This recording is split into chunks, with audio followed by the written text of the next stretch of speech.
नमस्कार दोस्तों। देखिए कि जैसे आज का हमारा विषय है महादशा और अष्टक वर्ग। इस पर मेरा पहले भी एक वीडियो था, लेकिन उसमें कुछ जानकारियां छूट गई थी और इसमें कुछ नई जानकारी भी मैंने शामिल की है, तो आप इसको देख सकते हैं।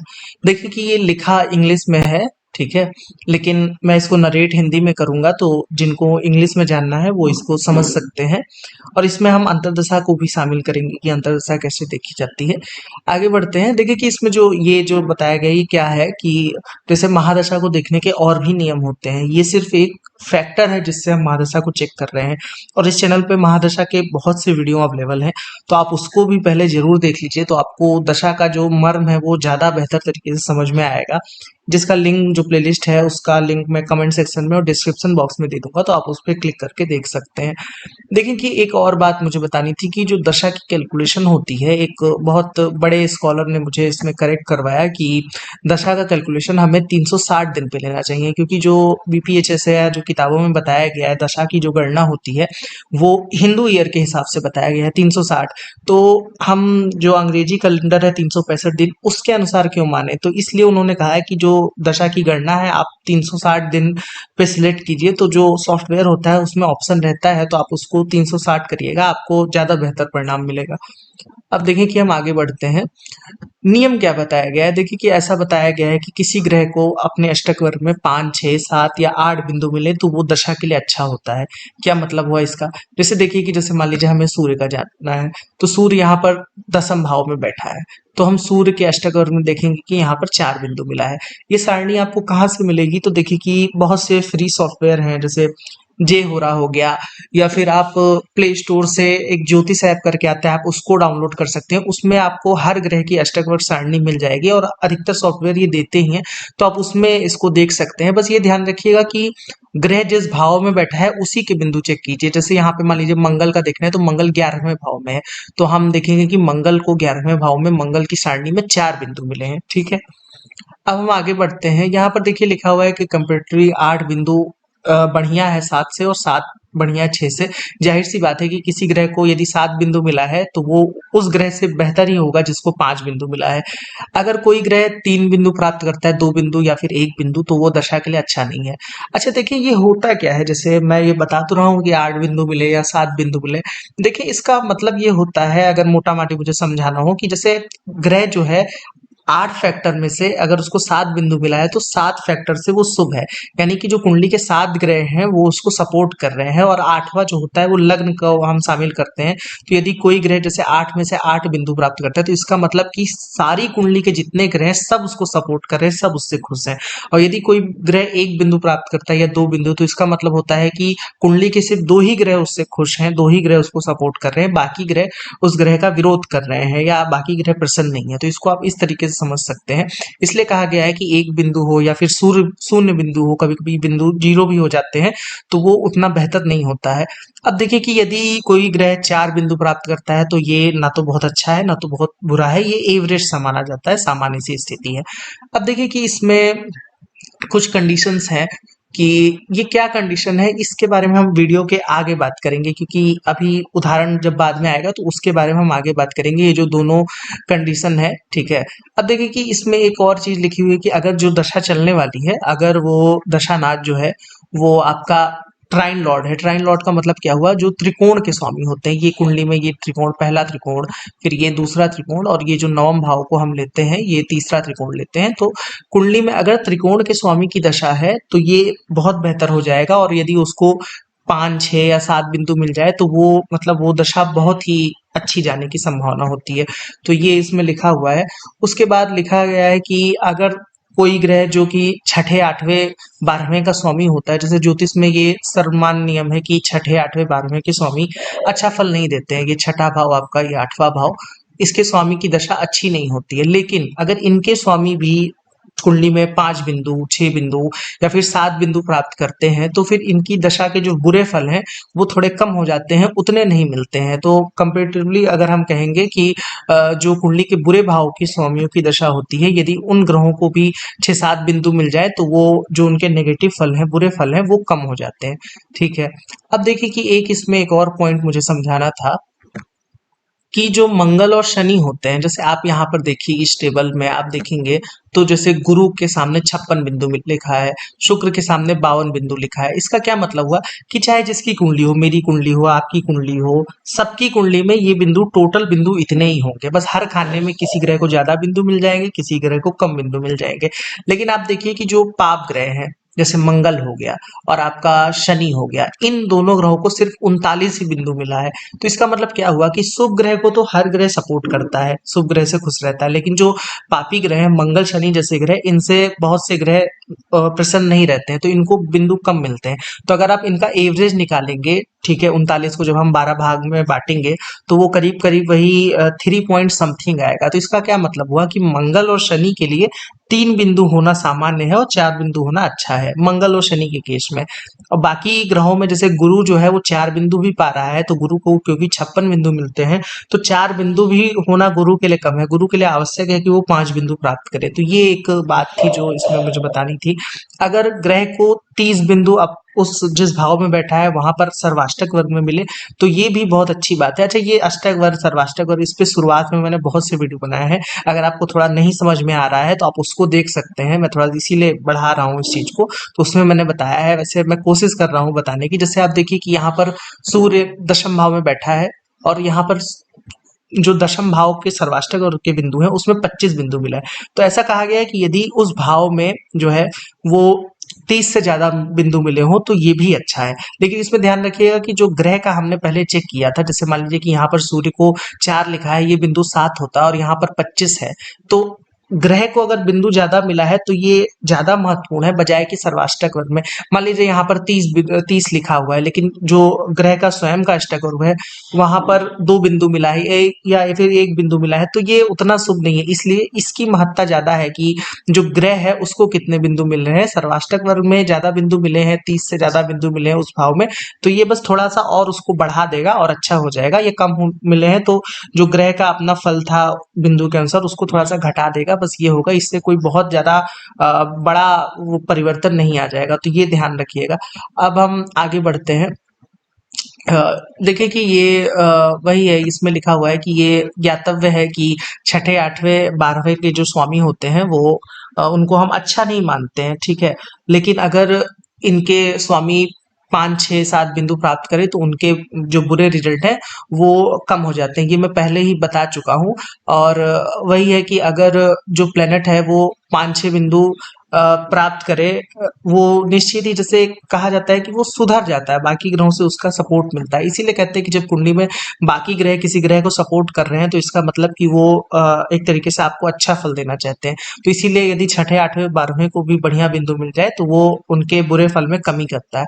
अब देखिए कि ये पहला एग्जाम्पल चार्ट है, इसमें हम मंगल की महादशा को जांचेंगे। तो सबसे पहले देखते हैं, मंगल यहाँ पर तीसरे भाव में बैठा है, ठीक है। मंगल को कितने बिंदु मिले हैं, तो आप देखिए कि यहाँ पर मंगल को 6 अंक मिला है, 6 बिंदु मिला है 8 में से। तो मंगल और शनि के लिए वैसे भी 3 सामान्य होता है, 6 बिंदु ये तो बहुत अच्छा हो गया। फिर अगर हम इनके सर्वाष्टक वर्ग में जाने तो यहाँ पर देखिए कि 33 बिंदु मिला हुआ है सर्वाष्टक वर्ग में, ये भी अच्छा हो गया मंगल के लिए। फिर उसके बाद हम बात करते हैं कि आप देखिए कि सर्वाष्टक वर्ग में 33 बिंदु मिला हुआ है, और हमने कहा था कि यदि वो ग्रह कुंडली का त्रिकोण का स्वामी हो जाए तो ये और अच्छा होता है। तो यहाँ पर देखिए कि जो मंगल है, ये मंगल कुंडली का त्रिकोण का स्वामी भी है। आप देखिए कि कर्क लग्न के लिए योग कारक होता है, 5वें और 10वें का स्वामी बनता है, इसलिए मंगल कुंडली का त्रिकोण का स्वामी भी हो गया, ये और अच्छा बात हो गया। अब उसके बाद ये क्या लिखा है, तो यहाँ पर देखिए इसी को, यही पॉइंट मुझे समझाना था आपको। अब फिर से ऊपर चलते हैं। देखिए कि ये जो पॉइंट आपका छूट गया था कि देखिए अगर यहाँ पर लिखा हुआ है कि अगर महादशा लॉर्ड जो कि महादशा नाथ है वो 5 बिंदु प्राप्त कर रहा है, लेकिन जो बिंदु देने वाले ग्रह हैं वो लग्न नहीं है, चंद्रमा नहीं है, सूर्य नहीं है, तो इसका मतलब ये होता है, जैसे जो हम ये देख रहे हैं कि 4 बिंदु मिला या 5 बिंदु मिला, तो यह भी जरूरी है कि वो बिंदु कौन दे रहा है। जैसे इस मंगल को हमने देखा कि यहाँ पर मंगल को 6 बिंदु दे रहा है, तो वो जो 6 ग्रह हैं उसमें से देखिए कि एक सूर्य है, एक चंद्रमा है, एक मंगल है, मंगल स्वयं है, गुरु है, शुक्र है, और यहाँ पर लग्न भी लिखा हुआ है। इसका क्या अर्थ हुआ कि जो भी ग्रह मंगल को बिंदु दे रहे हैं उसमें ये आवश्यक है कि उस ग्रह को सूर्य बिंदु दे, चंद्रमा बिंदु दे, क्योंकि सूर्य चंद्रमा जो ज्योतिष में जैसे सूर्य हमारी आत्मा को रिप्रेजेंट करता है, चंद्रमा मन को रिप्रेजेंट करता है, लग्न शरीर को रिप्रेजेंट करता है। तो इसका मतलब ये होता है कि वो दशा व्यक्ति को खुश रखेगी। और यदि मान लीजिए कोई ग्रह 5 बिंदु प्राप्त कर रहा है लेकिन चंद्रमा ने बिंदु नहीं दिया है, सूर्य ने बिंदु नहीं दिया है, लग्न ने बिंदु नहीं दिया है, तो इसका मतलब होता है कि हो सकता है उस दशा में उस व्यक्ति को जीवन में बहुत कुछ अचीव हो जाए, तरक्की मिले, उसका करियर अच्छा हो जाए, लेकिन एक होता नहीं है अंदर से व्यक्ति खुश नहीं है। और यदि मान लीजिए किसी ग्रह को 3-4 बिंदु ही मिले लेकिन लग्न ने बिंदु दिया है, चंद्रमा ने बिंदु दिया है, सूर्य ने बिंदु दिया है, तो इसका मतलब होता है कि हो सकता है कि कुछ लोग होते हैं जिनको बहुत कुछ जीवन में नहीं मिले लेकिन तब भी वो संतुष्ट रहते हैं, खुश रहते हैं। तो इसलिए ये आवश्यक है कि बिंदु देने वाले ग्रह कौन से हैं, ये भी सारणी में मेंशन रहता है। जैसे यहाँ पर देखिए कि इस मंगल को, इनके मंगल को सूर्य बिंदु दे रहा है, चंद्रमा बिंदु दे रहा है और लग्न स्वयं भी बिंदु दे रहा है। अच्छा, इसमें जो दूसरा पॉइंट था वो क्या था कि अगर महादशा जो नाथ है वो कुंडली का त्रिकोण का स्वामी हो और त्रिकोण के स्वामियों से भी, जो कुंडली के त्रिकोण के स्वामी बनते हैं, उनसे 2 या 3 बिंदु प्राप्त कर रहा है तो ये बहुत अच्छा हो जाएगा। इसका क्या मतलब हुआ कि जैसे देखिए इस कुंडली में गुरु जो है वो भी एक त्रिकोण का स्वामी है आपका, ठीक है, गुरु स्वयं एक त्रिकोण का स्वामी है, मंगल त्रिकोण का स्वामी है और चंद्रमा त्रिकोण का स्वामी है।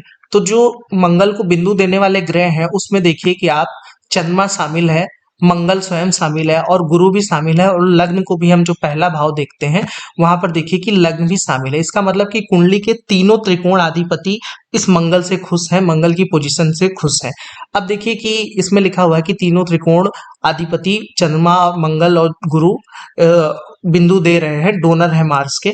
अब ये कुंडली किसकी है, तो देखिए कि ये जो कुंडली है ये श्री जवाहरलाल नेहरू की कुंडली है और इनकी जब मंगल की दशा उस समय आई थी जब ये देश के प्रधानमंत्री बने थे 1947 में। और आपको पता है कि उस समय इनके अपोनेंट में बहुत से लोग थे जो जिनको ये पद दिया जा सकता था, लेकिन इन्हीं को क्यों मिला, सारे विरोधियों को एक तरीके से कह लीजिए, जो कुछ भी हुआ वो सबको पता ही है। तो इसमें इस मंगल का महत्वपूर्ण रोल था कि मंगल एक तो 6 बिंदु प्राप्त कर रहा है और उसको जो बिंदु मिल रहे हैं वो तीनों त्रिकोण के स्वामियों से मिल रहे हैं, मंगल खुद त्रिकोणाधिपति है, तो इस वजह से ये चीज हुई। अब देखिए कि ये हम दूसरा एग्जाम्पल लेते हैं। इसमें हम किस ग्रह को जांचेंगे, तो इसमें हमको शनि को, जैसे मान लीजिए जांचना है कि इनकी शनि की दशा चलने वाली है, अब शनि को देखना है। देखिए कि शनि 2 बिंदु प्राप्त कर रहा है जो कि अच्छा नहीं है, ठीक है। अब शनि को 2 बिंदु मिले जो कि अच्छा नहीं है, फिर शनि इस कुंडली का 8वें भाव का स्वामी भी है, जैसे कर्क लग्न में शनि अष्टमेश बनता है तो वो भी अच्छा नहीं है, ठीक है। उसके बाद हम आगे बढ़ते हैं तो जो शनि के साथ बैठा है, जैसे कि शनि के साथ जो ग्रह युति कर रहा है वो बुध है और बुध भी इस कुंडली के लिए 12वें का स्वामी बनता है। आप देखिए इधर ये जो शनि के साथ बुध बैठा है, बुध भी कुंडली का 12वें का स्वामी बनता है। जो ऊपर राशि के नियम थे कि सहधर्मी संबंधी वाला, तो यानी कि 8वें और 12वें दोनों के स्वामी साथ बैठे हैं और वैसे भी शनि को बिंदु भी कम मिला हुआ है, ठीक है। अब आगे बढ़ते हैं कि शनि को कौन बिंदु दे रहा है, हमको ये भी देखना है। तो शनि को जो 2 ग्रह बिंदु दे रहे हैं उसमें से एक सूर्य है और एक मंगल है। क्या ये दोनों कुंडली के त्रिकोणाधिपति हैं, तो देखिए कि हाँ, मंगल त्रिकोण का स्वामी है लेकिन सूर्य कोई त्रिकोण का स्वामी नहीं है। तो हमने बात की थी कि यदि तीनों त्रिकोण का सपोर्ट मिल जाए या कम से कम 2 मिल जाए, यहाँ पर सिर्फ मंगल सपोर्ट कर रहा है और कोई भी त्रिकोणाधिपति सपोर्ट नहीं कर रहा है, सिर्फ 2 ही बिंदु प्राप्त है। देखिए कि ये इस चार्ट में हुआ क्या वो मैं बता दे रहा हूँ। ये एक हमारे क्लाइंट का चार्ट है। इसमें हुआ क्या कि इनका शनि की महादशा में तलाक हो गया और जो इनके बच्चे थे वो भी पिता के साइड में गए, इनके साथ नहीं रहे। तो ऐसा क्यों हुआ, देखिए कि शनि जो है वो अष्टमेश है, एक तो कुंडली का अच्छा ग्रह नहीं है, ऊपर से शनि सप्तम भाव को देख रहा है। और उसके बाद यहाँ पर ये गलत हो गया, 1 मिनट, हाँ ये देखिए ये जो यहाँ पर शनि बैठा है, ठीक है, ये शनि पंचम में बैठ के सप्तम भाव को देख रहा है तीसरी दृष्टि से, और साथ में जब शनि पंचम में बैठा है और पंचम के स्वामी मंगल को भी देख रहा है। इसका मतलब कि शनि पंचम पंचमेश को प्रभावित कर रहा है, शनि सप्तम को भी प्रभावित कर रहा है। तो इसलिए ये यहाँ पर डिवोर्स हो गया इनका और ये वो दशा इनके लिए बेहतर नहीं रही, काफी एक तनाव कारक दशा कह लीजिए कि रही शनि की दशा, ठीक है।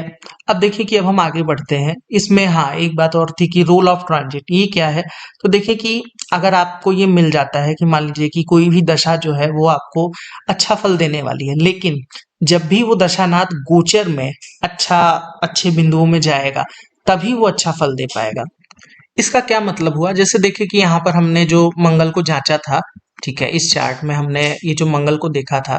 अगर मान लीजिए कि ये जातक मेरे पास आते, मुझसे पूछते कि इस मंगल की दशा में कब कब अच्छा फल मिलेगा, तो देखिए कि यहाँ पर देखिए जो वृषभ राशि है मंगल के अष्टक वर्ग में, उसमें मंगल को 5 बिंदु मिला है, मीन राशि में 5 बिंदु मिला है। तो इसका मतलब क्या हुआ कि जब भी कभी इनका मंगल उस समय गोचर में वृषभ राशि से गुजरेगा या फिर मीन राशि से गुजरेगा, तो फिर इनको उस अच्छे फल की प्राप्ति होगी। और मान लीजिए कि इस मंगल को 2 ही बिंदु मिले होते या फिर कम बिंदु मिले होते, और हमको ये जातक को सावधान करना होता है कि आपको कब दशा के बुरे परिणाम मिलेंगे। तो हम इनको बताते हैं कि जब भी ये मंगल ऐसी राशि से गुजरता है जहाँ पे उसको कम बिंदु प्राप्त है, जैसे 1 बिंदु मिला हो, 0 बिंदु मिला हो, 2 बिंदु मिला हो, तो उस समय आपको सावधान रहने की ज़रूरत है। तो कहने का मतलब है कि गोचर का भी महत्वपूर्ण रोल होता है। आपने दशा तो देख लिया, ठीक है, जो जिस ग्रह की चल रही है, लेकिन आपने गोचर नहीं देखा कि वो जो ग्रह है जो अच्छे वो किन राशियों में अच्छे बिंदु प्राप्त कर रहा है, क्योंकि उसके अच्छे या बुरे फल उन्हीं राशियों में मिलेंगे जहां पर वो अच्छे बिंदु प्राप्त कर रहा है। अब देखिए कि अगर जो महादशा नाथ है, अगर आपने उसको जांचा कि वो अच्छा रिजल्ट देने वाला है, जैसे मान लीजिए किसी की शनि की दशा चल रही है, शनि को 6 बिंदु मिला है, लेकिन गोचर में इस समय शनि ऐसी राशियों से गुजर रहा है जहां उसको 1 बिंदु मिला है या 2 बिंदु मिला है। शनि को वैसे भी 2.5 साल लगते हैं, तो आप उस दशा से उस समय बहुत अच्छे रिजल्ट उस ग्रह से उम्मीद नहीं लगा सकते। जब वो गोचर में भी अपनी फेवरेबल पोजीशन में आएगा तो वो आपको ज्यादा अच्छे परिणाम देगा। अब देखिए कि अगर महादशा नाथ आपने ये देखा कि महादशा नाथ आपको बुरा रिजल्ट देने वाला है, जो महादशा आने वाली है, तो जब भी वो ग्रह गोचर में ऐसी राशियों से गुजरेगा जहां पर 0 बिंदु मिला हो, 1 बिंदु मिला हो, 2 बिंदु, तो फिर वो ज्यादा बुरा होगा, उसके बुरे जो रिजल्ट है वो बढ़ जाएंगे। लेकिन एक बात इसमें ध्यान रखिएगा कि जैसे यहाँ पर मेंशन है कि जनरली मतलब सामान्यता यदि महादशा अच्छी है, आपने जांचा है कि उसको अच्छे बिंदु मिले हैं, तो सामान्यता आपको पूरी दशा में अच्छे रिजल्ट मिलेंगे।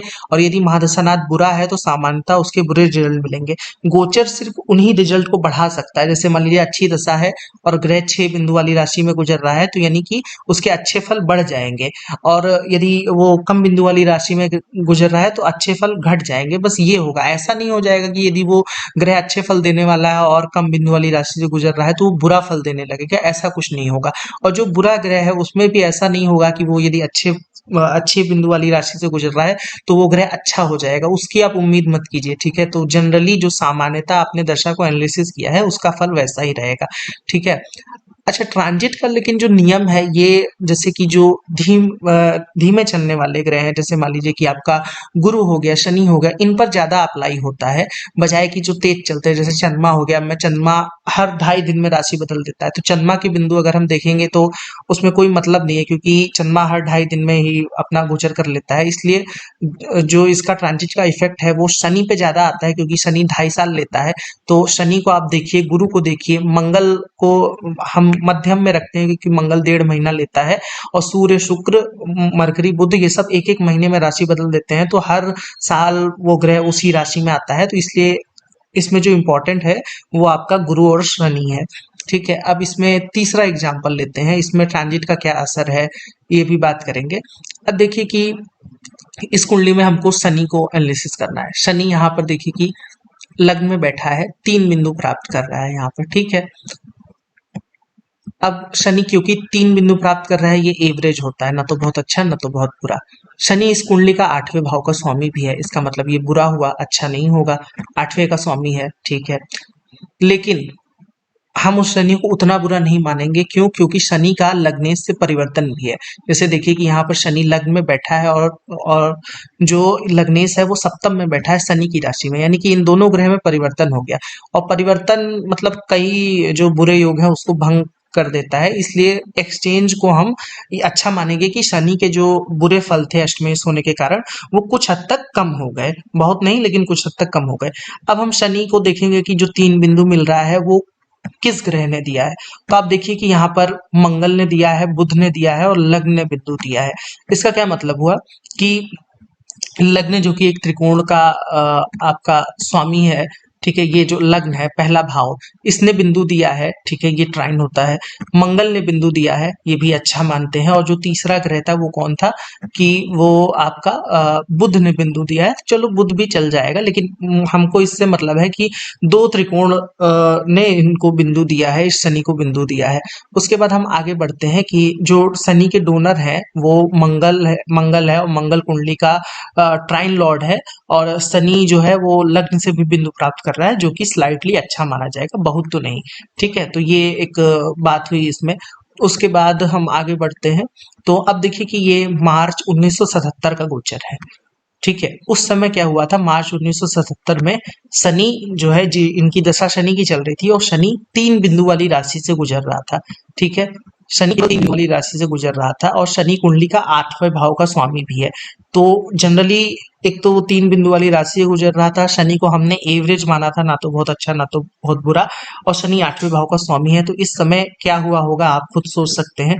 और उसी तरीके से अभी मैं एक प्रश्न भी पूछूंगा। जो ट्रांजिट है ये जनवरी 1980 का है। ठीक है, यहाँ पर देखिए कि शनि जो है अब 2-3 साल बाद कन्या में आ गया था और कन्या राशि में इनको 5 बिंदु मिले हुए हैं। ठीक है, अब शनि का तीसरे भाव में एक तो गोचर भी अच्छा माना जाता है लग्न से। ठीक है, उसके बाद जो शनि के बिंदु है वो भी 5 है, वो भी बहुत अच्छा है। तो अब आप मुझे बताइए कि अगर एक सिंपल सा सामान्य में प्रश्न पूछूं कि जिनकी भी ये कुंडली है उनके लिए कौन सा महीना या कौन सा वर्ष अच्छा रहेगा, क्या मार्च 1977 इनके लिए अच्छा रहेगा या फिर जनवरी 1980 अच्छा होगा? तो मुझे लगता है ज्योतिष में जो यदि कोई नया विद्यार्थी भी होगा तो इस पॉइंट के आधार पर ये बता देगा कि इनके लिए जो मार्च 1977 का महीना होगा वो उतना अच्छा नहीं होगा और जनवरी का महीना इनके लिए अच्छा होगा कंपेरेटिवली। अब देखिए कि इसमें हुआ क्या था। ये इंदिरा गांधी का चार्ट है और मैं सेलिब्रिटी चार्ट इसलिए ले रहा हूँ क्योंकि कुछ लोग कहते हैं कि आप पर्सनल अपना मत दिखाइए, तो हम कहते हैं चलो ठीक है, हम जो कुंडलियां और ये सारा जो डाटा होता है ये ऑथेंटिक होता है, क्योंकि जब ऐसे लोगों का जन्म होता है तो वहां पर कई बड़े बड़े ज्योतिषी रहते हैं उनका जन्म समय नोट करने के लिए। तो ये ऑथेंटिक डाटा से लिया गया है। तो देखिए कि मार्च 1977 में ये जो भारतीय आम चुनाव हुआ था उसको हार गई थी उस समय, और ठीक वही 3-4 साल बाद जब जनवरी 1980 में फिर से चुनाव हुआ तो ये उसको जीत गई थी। देखिए कि इसके अन्य कारण भी होंगे, लेकिन इसमें यह भी एक कारण था कि शनि उस समय कैसी बिंदु वाली राशि में चल रहा था।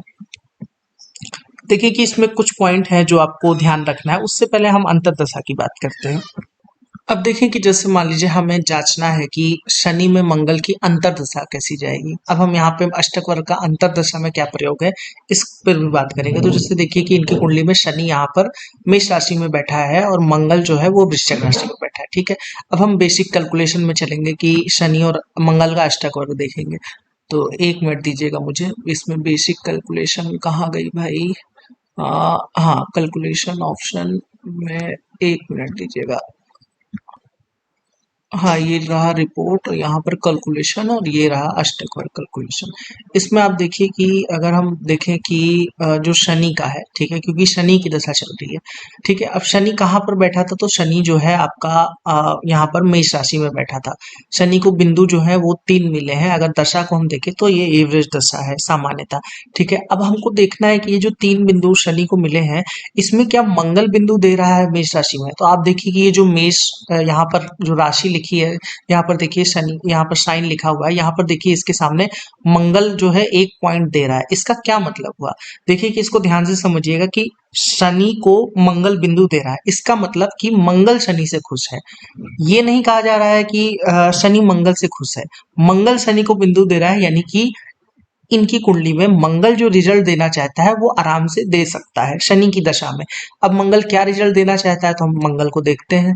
तो यहाँ पर देखिए कि जो मंगल है वो आपका 7वें भाव का स्वामी है। ठीक है, और 12वें का स्वामी है। तो हम कहेंगे कि इस दशा में शनि में मंगल में आपका विवाहित जीवन संबंधित कुछ निर्णय हो सकता है। यदि शादी होने की उम्र है तो शादी हो सकती है, या फिर आप विदेश जा सकते हैं, क्योंकि शनि को मंगल बिंदु दे रहा है, यानी कि मंगल शनि से खुश है। ठीक है, अब हम देखते हैं कि क्या मंगल के चार्ट में शनि बिंदु दे रहा है। तो फिर से हम बेसिक कैलकुलेशन में चलते हैं। यहाँ पर रिपोर्ट 1 मिनट दीजिएगा। देखिए ये जो कैलकुलेशन है अष्टक वर्ग की कैलकुलेशन, शनि चंद्रमा मंगल। अब मंगल इनकी कुंडली में आप जानते हैं कि 8वें भाव में बैठा, वो 7वें भाव में बैठा था वृश्चिक राशि में।